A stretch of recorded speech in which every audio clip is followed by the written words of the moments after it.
Student, in this exercise, we will do some more question based on some application of trigonometry. So see the first question. A tree breaks due to storm and the broken part bent so that the top of tree touches the ground, making an angle 30 degree with it. The distance between the foot of the tree to the point where the top touches the ground is 8 meter. Find the height of the tree. Student, इस question में एक tree था. You can see the tree. Storm की वजह से ये tree क्या है, ब्रेक कर जाता है. और ब्रेक होने के बाद इसका टॉप जो है इस तरह से ब्रेक हुआ एंड अब इसका जो टॉप है ग्राउंड से टच हो रहा है. और कितना एंगल बना रहा है स्टूडेंट, ये 30 डिग्री का एंगल. स्टूडेंट, ये जो फुट ऑफ द ट्री है और ये टॉप जो है, इन दोनों के बीच का डिस्टेंस हमें 8 मीटर दे रखा है क्वेश्चन में. हमें यहाँ पर इस ट्री की हाइट बतानी है. सो अब इस सिचुएशन को हम एक ट्रायंगल के अंदर ट्रांसफॉर्म करते हैं, चेंज करते हैं. So C A B C is the right triangle. Let B is the foot of the tree. C is the top of the tree. B क्या है, फुट, एंड सी पॉइंट हमने top का माना है. So B C क्या है, ये distance between the foot and the top of the tree is 8 metre given. Also angle ACB, you can see the angle ACB is 30 degree given.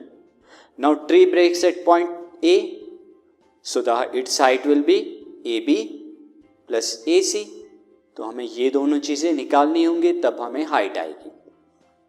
Now in right triangle ABC, right triangle ABC में अगर मैं यहाँ पर AB और AC को involve करता हूँ, 30 degree के करस्पॉन्डेंस से 30 डिग्री में AB क्या होगा, परपेंडिकुलर होगा उसके सामने वाला, एंड एडजेसेंट यहाँ पर क्या, CB बेस का काम करेगा.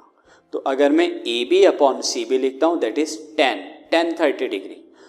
Then 30 degree is equal to AB upon CB. 10 30 degree is 1/√3 and CB is 8. So AB की वैल्यू स्टूडेंट आपको क्या मिली, 8/√3. इसे इक्वेशन 1 मार्क कर लीजिए, क्योंकि अभी आपको AC की भी वैल्यू चाहिए. नाउ अब हमें स्टूडेंट इन्वॉल्व करना है AC को, दैट इज हाइपोटेन्यूज को इन्वॉल्व करना है. सो ऑल्सो अगर हम यहाँ पर क्या लें, BC का और AC का यूज करें. BC is the base and AC is the perpendicular. So मैं cos थीटा ले सकता हूँ. cos theta is base upon, sorry, AC is here hypotenuse.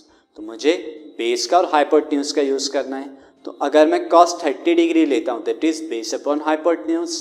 So cos 30 degree लिखिए is equal to CB upon AC, that is base upon hypotenuse. Now cos 30 degree is √3/2 होता है and CB की value हमें 8 metre पता है. सो AC will become 2 × 8 upon √3, that is 16/√3. इसे equation 2 mark कर लीजिए.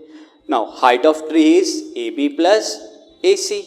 So from equation 1 and 2, AB and AC की वैल्यू पुट कीजिए, that is 8/√3 plus 16/√3.